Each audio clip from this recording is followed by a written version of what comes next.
The famous line from the Brothers Grimm tale, Snow White and the Seven Dwarfs, in German reads as such: Spiegelein, Spiegelein an der Wand, wer ist die Schönste im ganzen Land?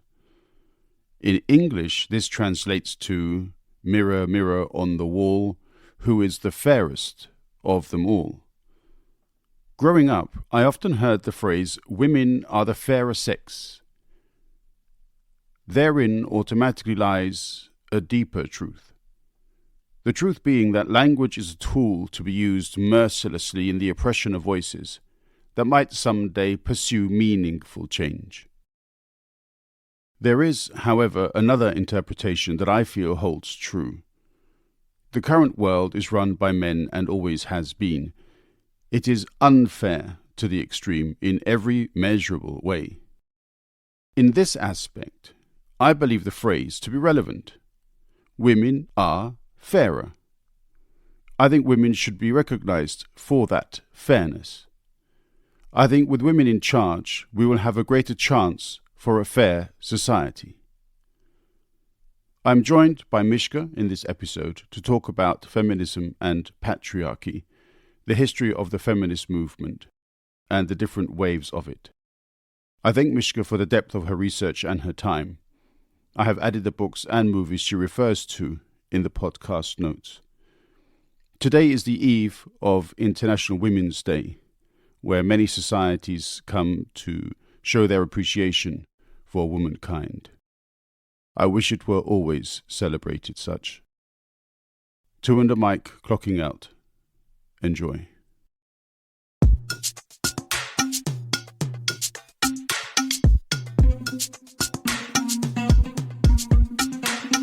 Dung weche pek kod welo mabiro etu under mic. Dung parodit kod jok mawuoye etu under mic. Seche tin sud buta wawinji etu under mic. Wola wachokre, wabed piny, biwawinje, ero chako, dumomit ndi, and a mic. Podcast makende. I'm joined for a second time by Mischka. Thank you very much, Mischka, for coming back. How are you? I'm fine. Thank you as well for arranging this podcast episode today. And I'm really happy to be here. Yeah, I have to say, well, we talked about it a bit before as well, but your preparation is so phenomenal. I actually feel as though you're the one who's actually organized this this episode, and I just put together the link for our chat. But all I can say is that my compliments for the work you put into it. Do you want to introduce it then, because you've done so much hard work here? Sure. Yes. Thanks for the compliment. I feel like this topic of like women's equality and gender equality and feminism definitely deserves certain research making, because even as an alumni student from University of York and also Gymnasium in Slovakia, I feel like this topic has not been sufficiently covered. So even me myself, like a history student, I still need to kind of make dive into these topics in order to be able to speak about it. So, and of course it's a very inspiring topic for me, and it's a chance to get on a journey of why we are living in the society in which we are living right now. Yeah, absolutely. A great introduction. And I mean, that will lead obviously to our main discussion points later on.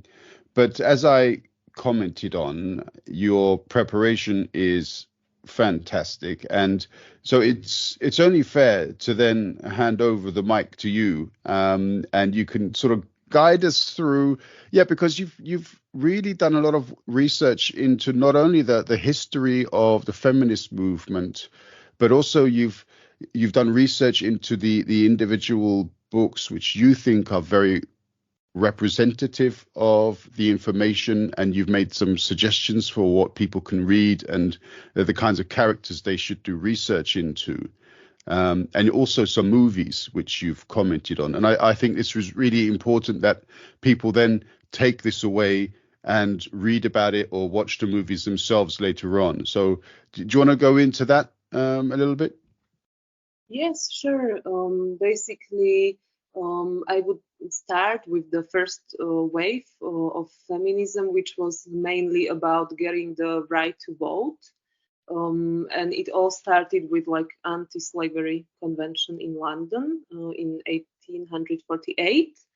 And this was like an event where basically women were not even invited, but some activists showed up anyway, and they took an inspiration and then organized another campaign in New York, Women's Right Convention, and then Seneca Falls Convention in Seneca Falls Village in New York. And basically, they invited also men around, but they allowed men to also speak on the second day of this event, just to probably give back the same thing that they have received at the anti-slavery convention. So quite interesting.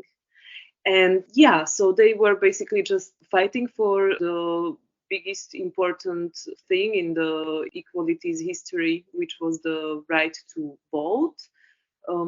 So the American feminists had definitely taken an inspiration from the British suffragettes.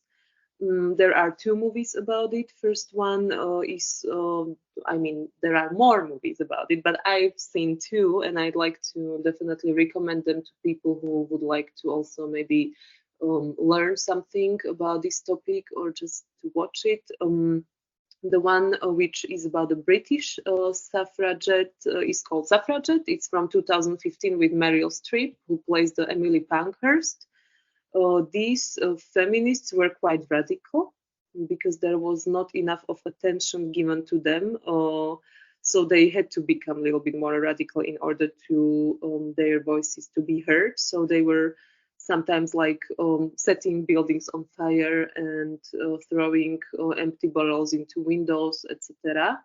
And they were often imprisoned because of this, and they went through lots of harassment, not just in public spaces, but actually they went also through lots of suffering also at their homes. They were often, being judged by husbands or family members, and so on.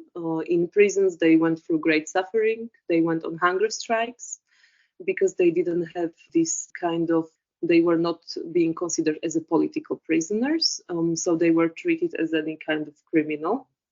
And then in order to protest against it, they went also on these hunger strikes, and then the people in the prison would actually force feeding them. So that was really also in the movie a scene when basically these fighters, these activists had like a tube given to their nose through which they would be force fed, for example, and this was repetitively like happening to them.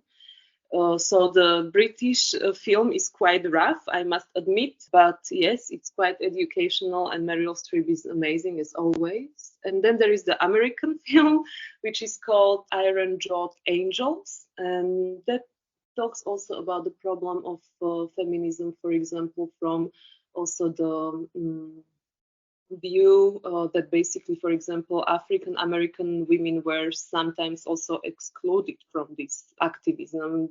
So there was also a time where actually African American women had to like fight even harder in order to even participate in this activist organization. So again, they went through the double discrimination that usually also feminists now definitely recognize, because there is also like a white feminism, a term. So that's kind of the two movies. One is Suffragette and the second one is Iron-Jawed Angels. I haven't seen these, but I've read about the issues at hand, some of the topics, and I completely agree. I feel that when we talk about African American women, the way that they have unfortunately been treated throughout history, and then to come to have to justify their rights as women, to have to justify their rights as human beings. As you say, they basically had to fight a war on two fronts.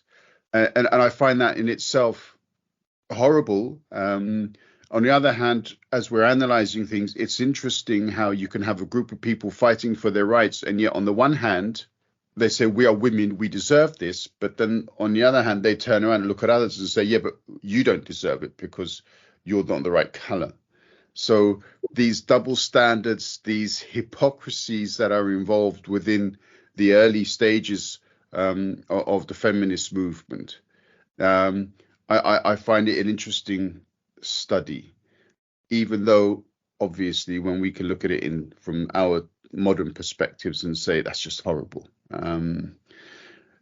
There are some similarities perhaps with some elements of the modern feminist movement. So there are individuals who are considered TERFs. These are trans exclusionary radical feminists.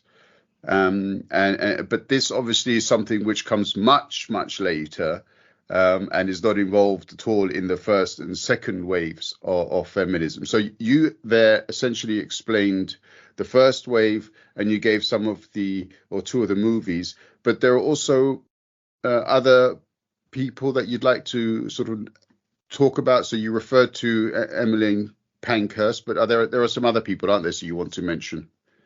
Yes, exactly. And that's definitely the kind of complexity that this whole topic has. It's basically about always like going back to history, but at the same time, this is the thing that they are the long-standing dilemmas, this question about how women can actually get, the equality and the economical independence, and how can they really have their rights, to own their bodies and to make decisions about their own bodies and everything. So at the same time, it's still very contemporary. These questions are still here relevant.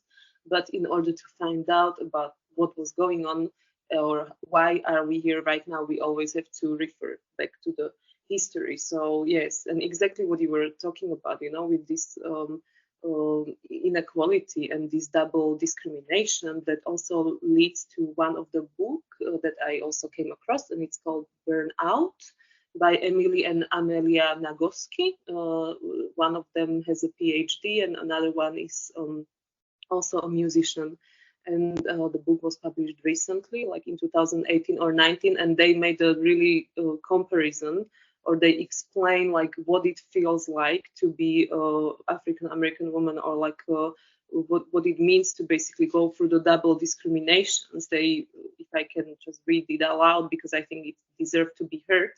They say, white men grow on an open level field. White women grow on far steeper and rougher terrain because the field wasn't made for them.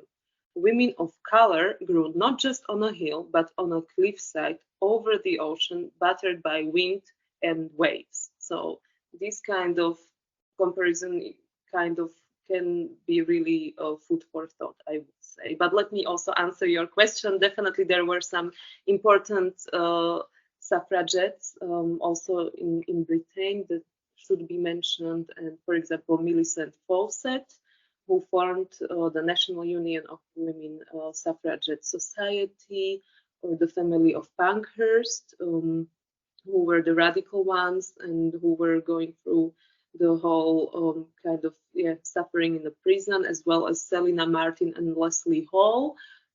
She was originally from Australia. Some of them were really creative, like some of them were camping around London and South London and doing some cool things in order to just show their enthusiasm and obviously fight for the rights as much as possible. So yeah, definitely these women deserve to be mentioned, and me myself, I really wouldn't just know their name out of nothing. I definitely had to remember them. Then there was this Emily Davison, who I think everybody heard of, that she is 40 years old threw herself under King's Horse at the Epsom Derby, and she died in 1913, just before the First World War. And First World War was after the First World War was the first time that women got the right to vote. In 1918 in the UK, but just women who were 30 years old and who had like property, or who husband had a property. So kind of really the first time in the UK when women got the right to vote was actually in 1928, regardless of age and property. That law also extended to a lot of people and reduced the age, I believe, the voting age for men who up until then had been a lot older too. So that I think law introduced a lot of different. I'm tempted to say liberalization, but I'm not sure if that's necessarily the right word.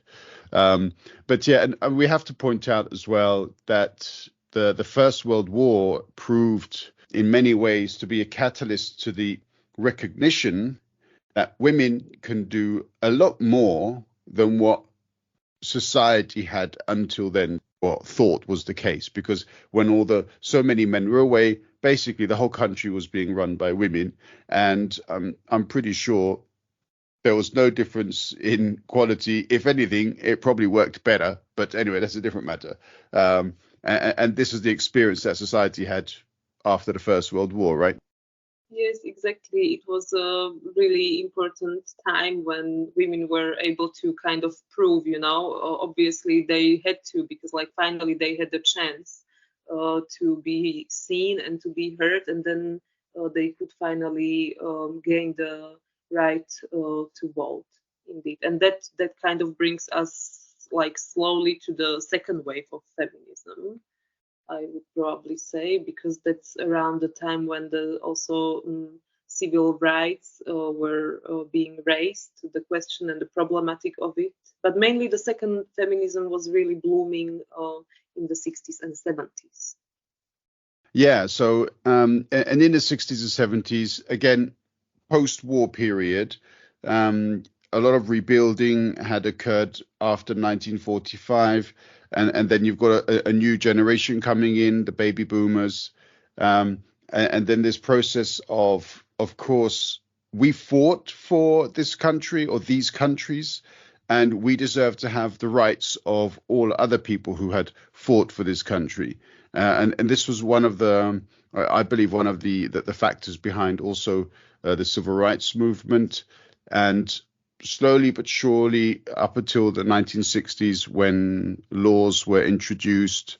I mean, we often look at what happened in the USA, and thereafter we consider the different changes that affected different countries too. But I mean, as you say, the civil rights movement, and along with that, there was this second wave with feminism. And you've asked a question. So what is exactly feminism and what is patriarchy? And I think feminism is a lot harder to define. So maybe let's talk about patriarchy and then we can look at feminism. Okay, sure. Yeah, these questions are definitely a very complex questions, and for many people it might mean something different, and that's also something that, for example, the third wave or the current feminism is saying, that it's actually, it means every person has a certain perception and certain experiences.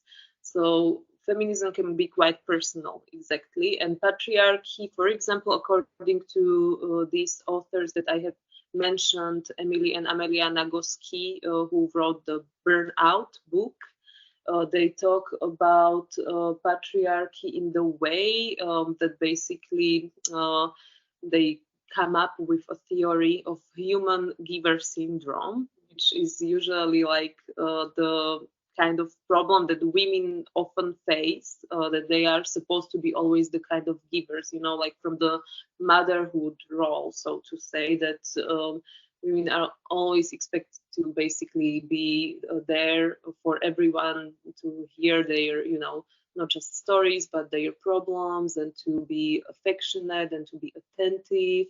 Also, it means to, of course, share, and be very pretty and beautiful, and basically give the energy all the time around, provide, for example, the household work for free, so the family can, run and basically go, to fulfill its kind of potential.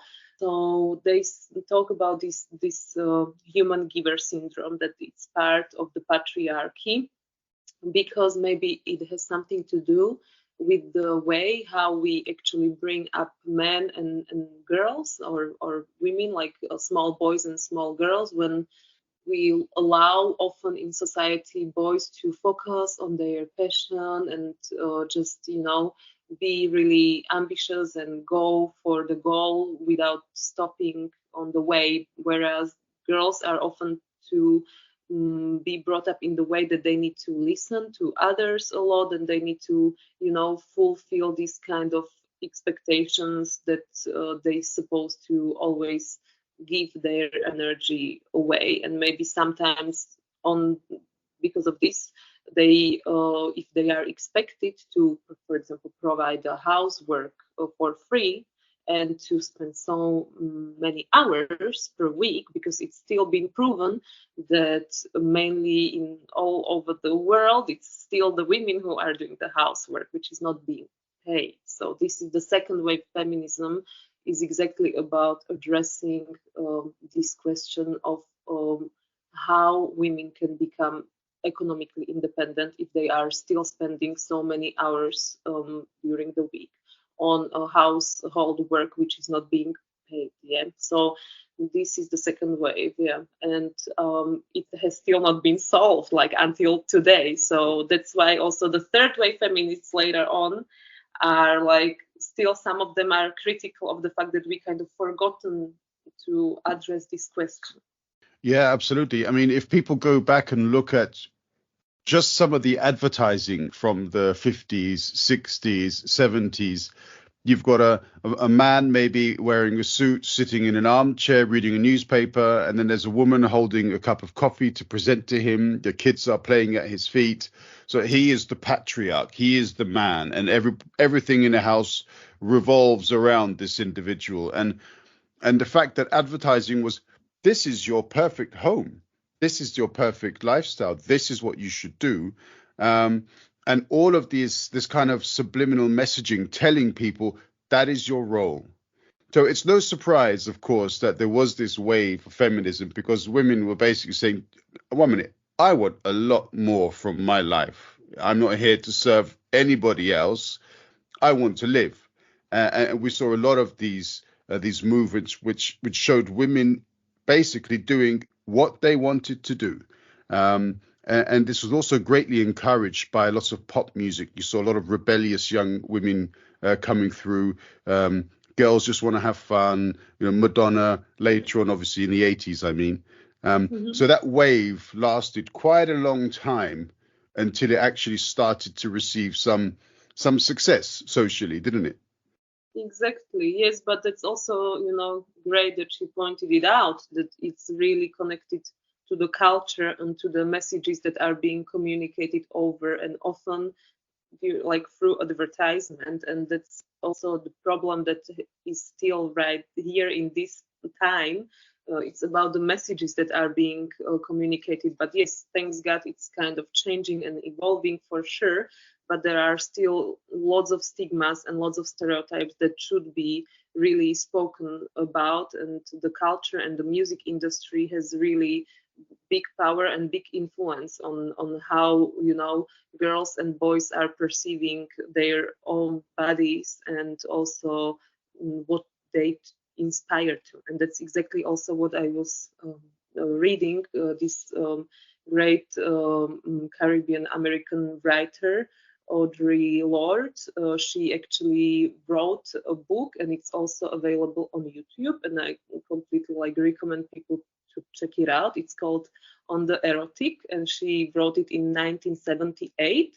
And she was exactly talking about this misconception, because even when you mention Madonna and these kind of pop singers later on, me as a girl, for example, who was brought up and growing up in the 90s, unfortunately I actually see a lots of very much of negative impact of the whole sexualization of the women bodies. It's a little bit over the top, to be honest with you. And this is exactly why I'm happy that I came across to this writer from the 1978, this Audre Lorde, who is actually talking about what it really means, how we can really be authentic women, how can we really own our power, without being like manipulated and like just reduced to some kind of superficial sensation, that also pornography brings around and has so nothing to do with the feelings. And that's why it's really important to kind of realize like our authenticity without any kind of expectations, which is really hard in this like neoliberal economy and in these times of consumerism, where there are so many businesses run by basically people who just wants to earn money on you being not satisfied with your body, for example, or not having enough beautiful face and spending 2 hours in front of a mirror and spending so much money on making your makeup every day, whereas instead of that, the girls could be reading a book or making sport or be dancing or whatever they want to do, So, and then that's why we are then kind of like having a crisis also of like identity and having also so high numbers of like eating disorders with young girls, And also when I used to teach, like I've seen students and girls who couldn't even relax their bellies when we were having a singing lesson because like it's not fashionable. Like everybody needs to have just like 90, 60, 90, I don't know, and they are really girls, they are young. So it's kind of dangerous, these kind of messages and this kind of superficial photoshopped idols that we are trying to sometimes like unfortunately follow. Like this is sometimes I have also issues with these pop singers, I really adore their talents, but the way how they are being like portrayed, it sometimes really does more harm than a good. When I just maybe when you go to dance for a party, of course you forget about it because the music is eventually great. But if you are the kid who grew up on MTV, like I did, for example, then it's like, I was 6 years old and there I've seen like whatever, Moulin Rouge, Christina Aguilera, and like it was just, I was too young to see such a things, and it has impact on the generation.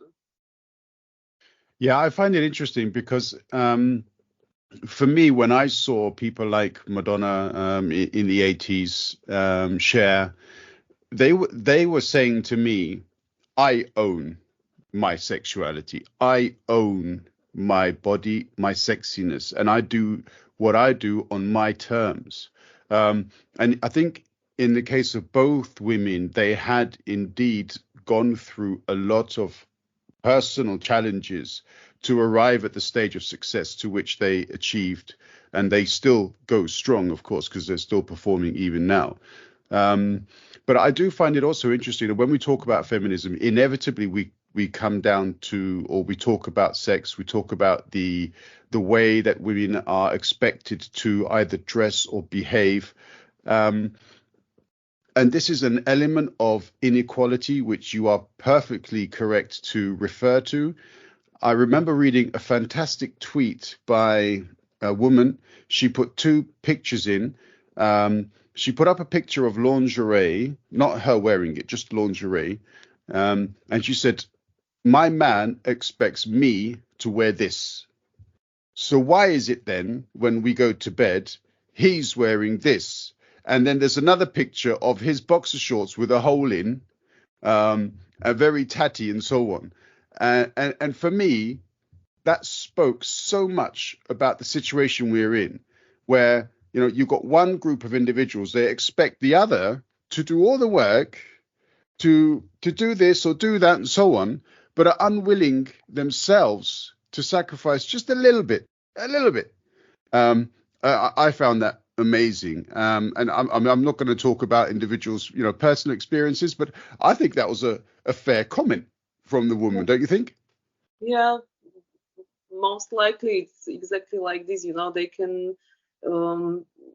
just prove that the experiences that they go through, this kind of perception that man has a right to comment on women's look and so on. Like on one hand, of course, it's an aesthetics, and I am also an artist and I always search for a beauty, and I'm also very like visually stimulated person, but there are certain kind of boundaries that maybe are a little bit like in our culture not being present anymore, purely because of the fact that sex sells and so on. But yeah, it's becoming an extreme, or at least I think it was an extreme. Now luckily it's also a little bit changing, also the expectations, and also it's more about inclusivity, really, also different body types and different things, but yeah, it's still a topic that one can talk about, especially also in the second wave of the feminism. Still in the 60s, 70s, it was exactly also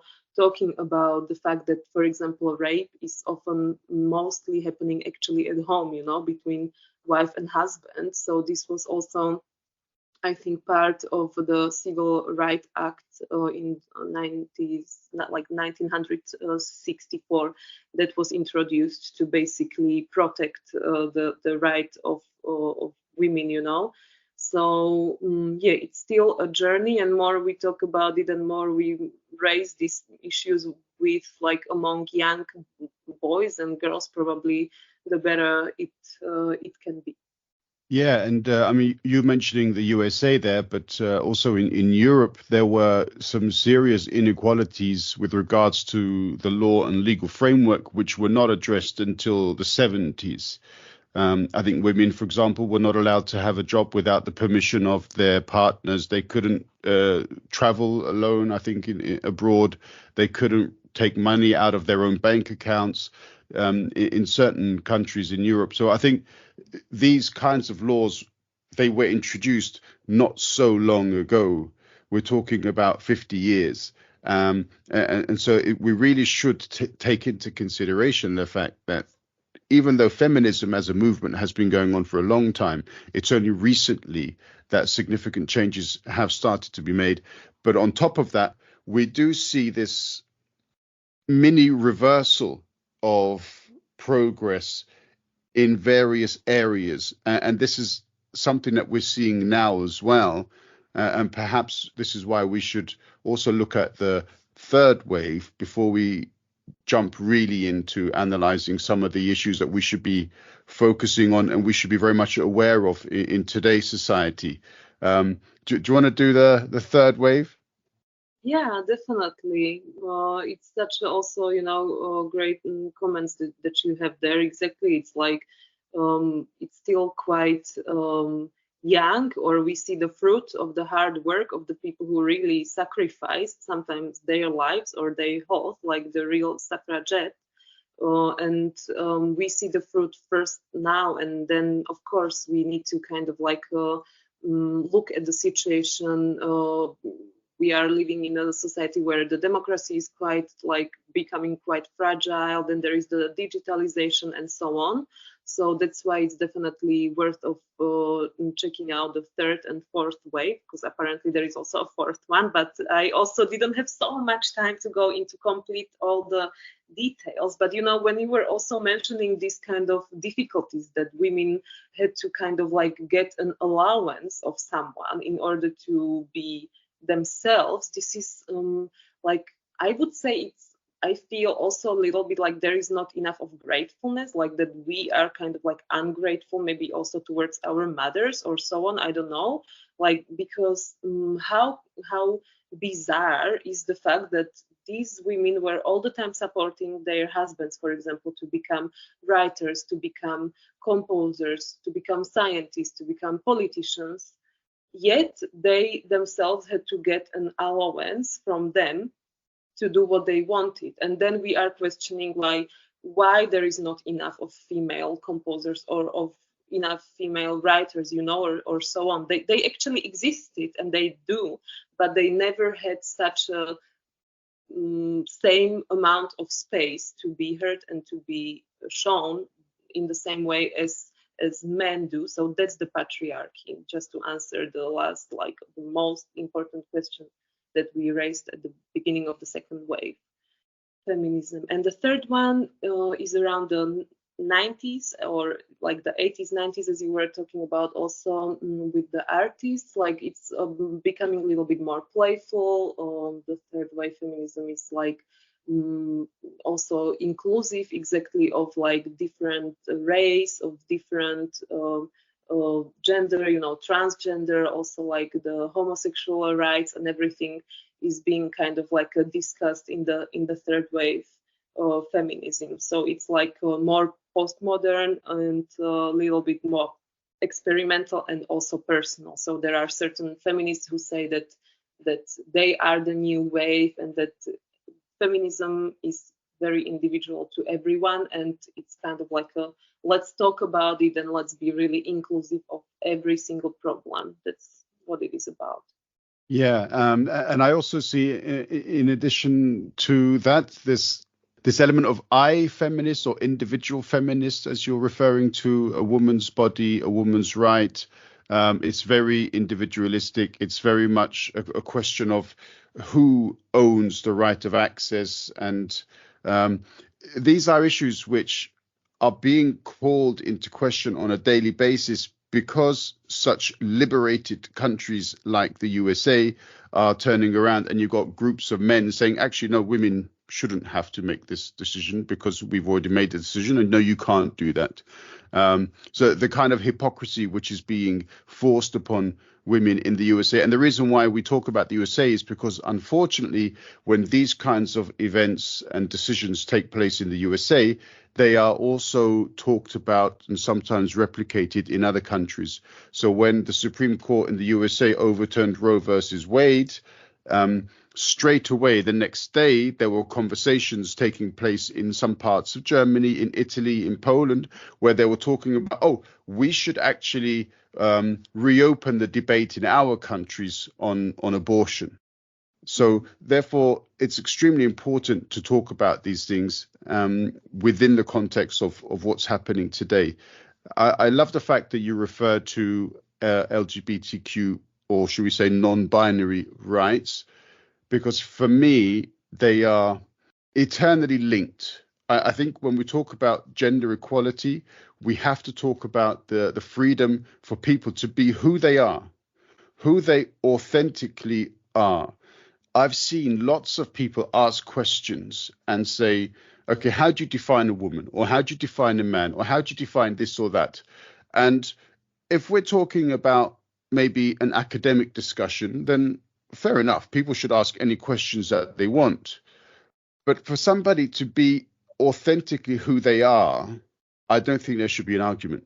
Exactly. Like there is really a problem of this categorization, of like that we are trying to categorize people into some kind of boxes, which can be really, in the end of the day, counterproductive, and suppression leads actually to just more of kind of like suffering, if also there are so many, unfortunately, also cases, like when I think of Slovakia, and about this like religious background and the Catholic Church, where the priests are not allowed to have a wife and to have a family, then you see how they are suppressing their own sexuality that leads to more suffering, and then they are basically misusing boys, and this is like, then they try to all kind of just like hide it and like nothing has happened and so on, but that's really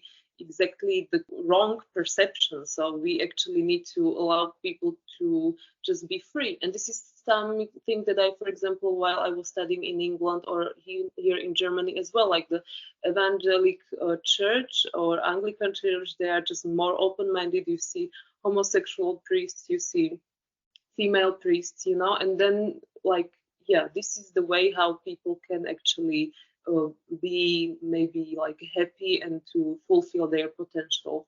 And from my own experience, because I'm an artist and a musician, I must admit that for me, the LGBT community and friends who are homosexuals have been the most trustworthy people, because often it happens to female artists that they are being exactly, going through some sexism, unfortunately. If I have been at some events and there was a man in a position who is a heterosexual man, even though he has, for example, wife and so on, like he would be, giving some strange suggestion and so on to me. And that's why I was always rather confused, because I didn't want to be perceived through my like body, you know, even though I like to think of myself, yes, of course I can be attractive, then give me a compliment and let me do my music, you know.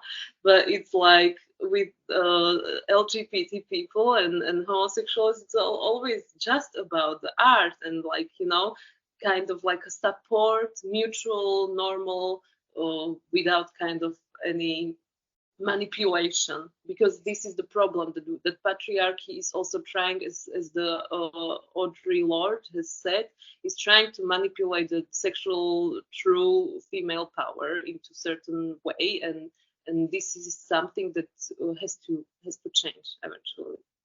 For the patriarchy, I think they are fighting a losing war when it comes to the inequalities that women face, because without women, there simply is no society. Without women, there is no grounding for human decision making. Without women, I think we simply do not have the ability to organize ourselves, the ability to plan, structure, develop, create, innovate. In all of the areas, I think, where human ingenuity, intelligence, compassion is important, you see women. And even though in history lots of these fields have been covered by men, what history probably doesn't show is the fact that there are women operating in the background, feeding information, feeding thoughts, feeding ideas through which the men claim for themselves. But obviously history has chosen to ignore that. So for this reason, I think gender equality prioritizes women, especially as there are so many, obviously, as a category of gender. I think women are the number one. There are more women on this planet than any other gender. But with patriarchy, what you have is, I believe, when feminists turn their attention and frustrations on non-binary genders, whether this is deliberate or not, they're actually doing the work of the patriarchy for them. Because the people who are actually keeping non-binary down are the same people who are keeping women down. So it's only when we can address the issue, and the issue is your standard patriarchal system, which is keeping these people down. It's the system that needs to be changed. And once we've changed the system, if there are thereafter other issues that need to be addressed, then I'm sure the system will be better placed to address them. But first, we need to have a fair, representative, and respectful system. Let's get that. Exactly, you know, and that's also something that I, for example, have experienced also in Berlin. There is this Frauen Museum initiative, and they do kind of like a peaceful protest on the 8th of March, like on the International Women's Day.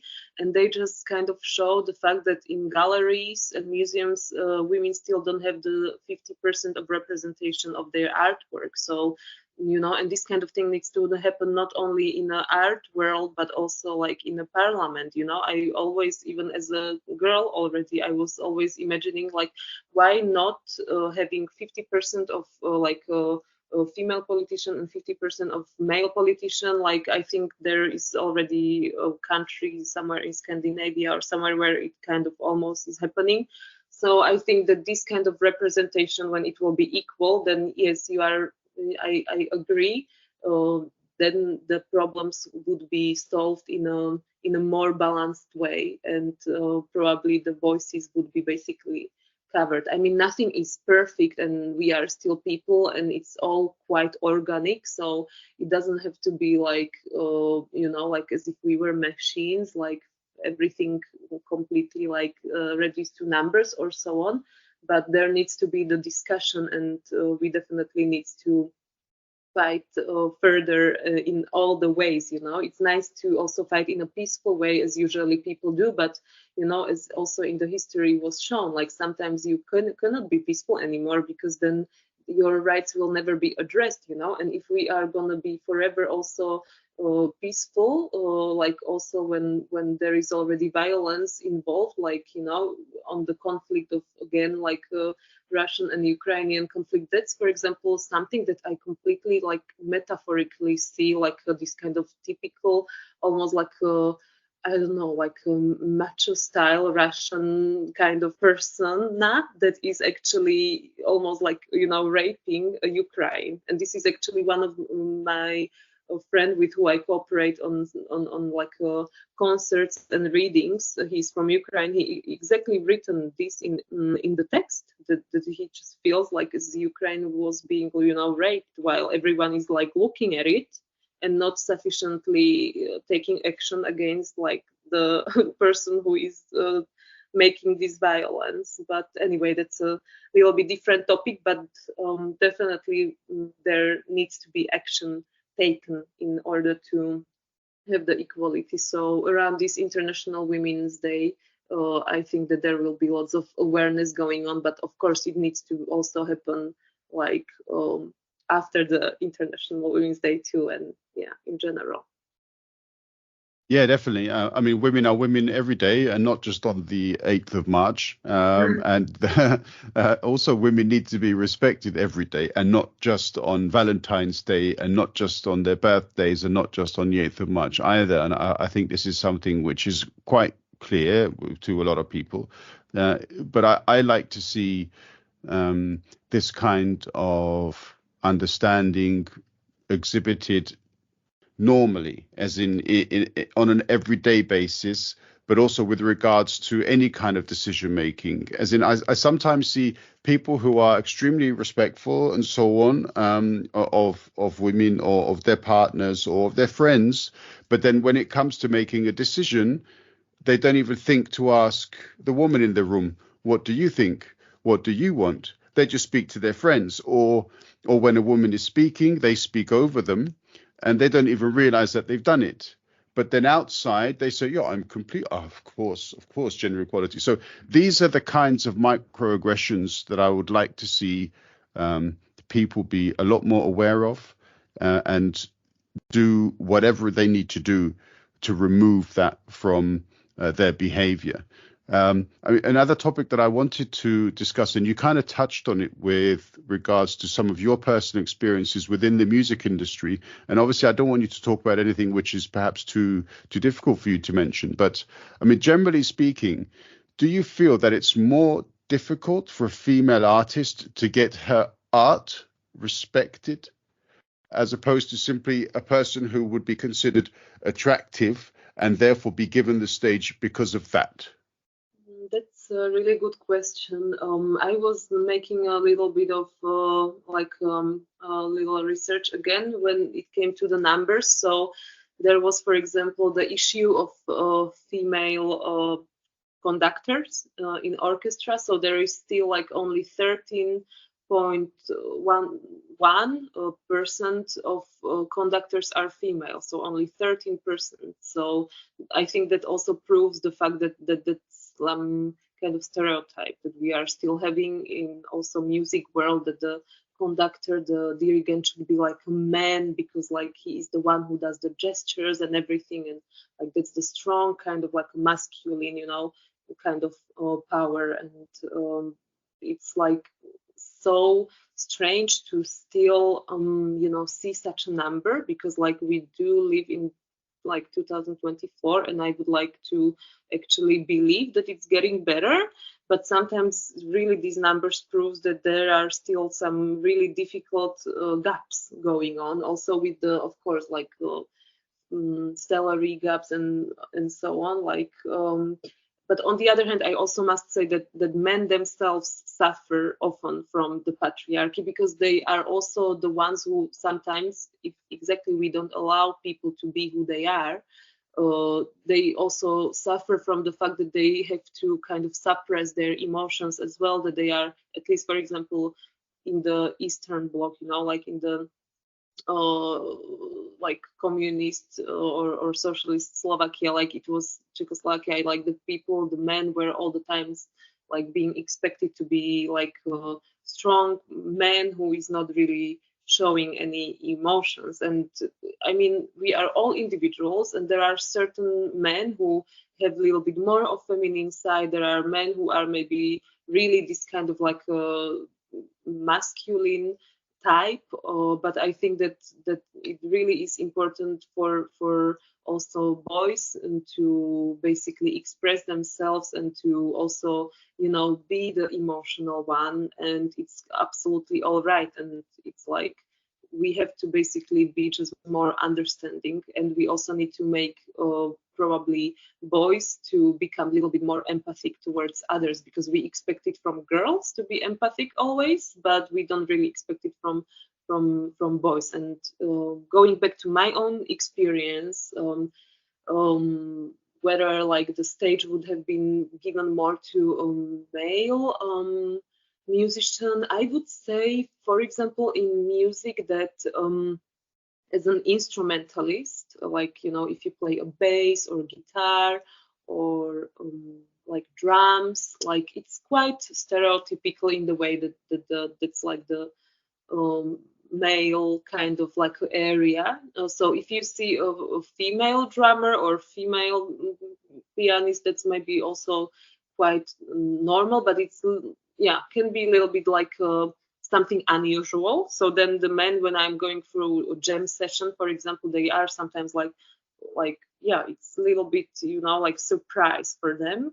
What is, for example, an area where they completely leave it to female is like the singing. That's probably really the most kind of like usual place where female can express herself. But with the instrumental side, it is a little bit more complicated, I would say. And also, you know, to get into a music band, you know, and I love to play music with others because it's just wonderful. It makes you really like, you know, you share the emotions together through music and you communicate it.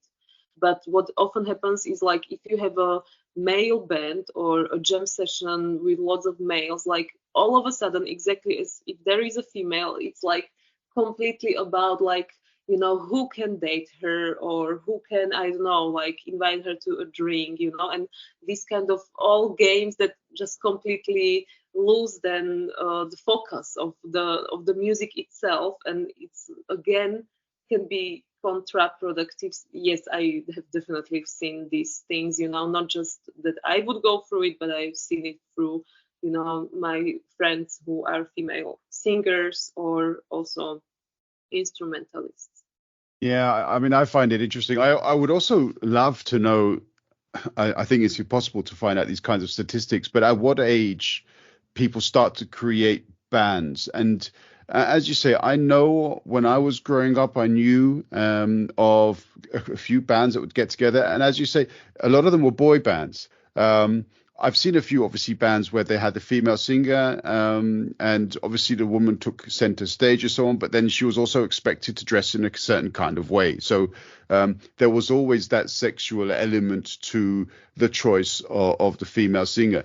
But I'm interested in knowing, and maybe you know better than I do, I'm sure you do, how many women's groups or girls groups come together in comparison to boys groups, and is this interesting even for girls when they go to school at the ages of 12 and 13 to form a group? Yeah, that's also a great question. There definitely are girls group, and like I would love to also, you know, there are some times in England when I used to exactly be in a duet, you know, with another female singer. Like it was so empowering and so amazing. But still, I must admit that also at the university while I was studying music, it was mainly male bands, and like even in the course itself there were much more boys than girls. So it's like there are definitely female groups, but it's in my opinion, or at least from my experience, I always seen the bigger percentage of male music players. So it's a little bit hard for me to answer.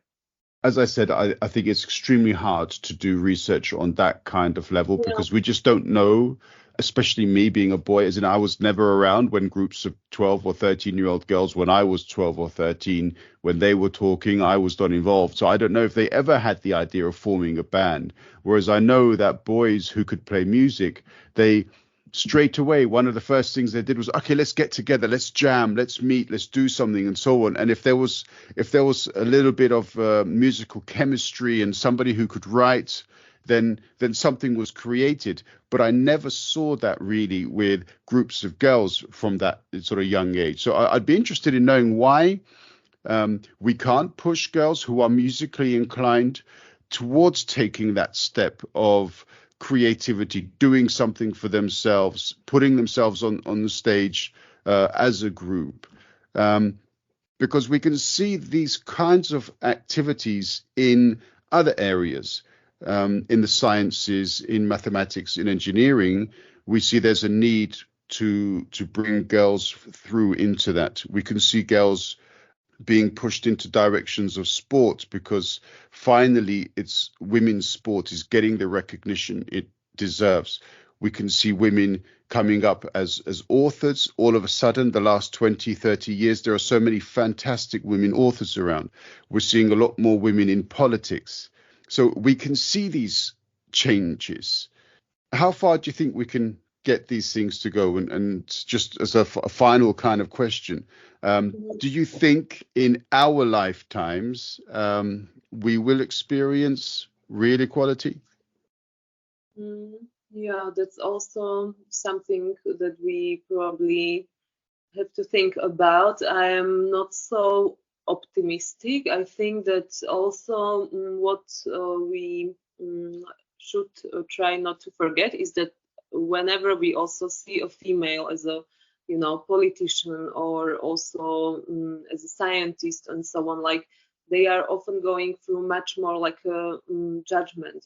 She's always like either too powerful or she's like too shy or she's like, there will be always some kind of label. So maybe I can see in our lifetime eventually potential equality if we will stop being judgmental of the female leaders and of the female musicians, because like this is the thing, like we really should try to just let them be as they are and to run the countries as like they, I like to believe that they want to do it in the best possible way. Sometimes you also have like of course leaders who doesn't matter what gender they are, they just are incapable, but that's another story. But I think that if in case we will really stop being so judgmental, we can maybe reach the equality sooner than later. I hope you're right. I really do. I would love to experience real equality. I think it would seriously impact all different areas of life. I think we will finally achieve something bordering peace in our time. And I think it would also address quality of life across the globe much more easily. And I'd like to think it would start to seriously address climate change. I think it's fundamentally important that we have this kind of shift for all of these arguments. But thank you very much, Mischka, for your time. Again, I'm so impressed. I'm almost afraid to ask you for our next topic for when we chat, because I'm going to have to pick something where you can do no research. So that I don't want you to fall under the responsibility, the burden of stressing so much. But thank you so much for all of your work and your wonderful input. Thank you as well. No, I just felt very, also privileged, but also like really responsible to finally also have the chance to talk about it in a quite peaceful way, because I also like to believe that like more equal society we have, maybe also more peaceful, let's say. We will talk, I'm sure, again soon. And yeah, have a wonderful weekend. Thank you. And bye-bye. Mike.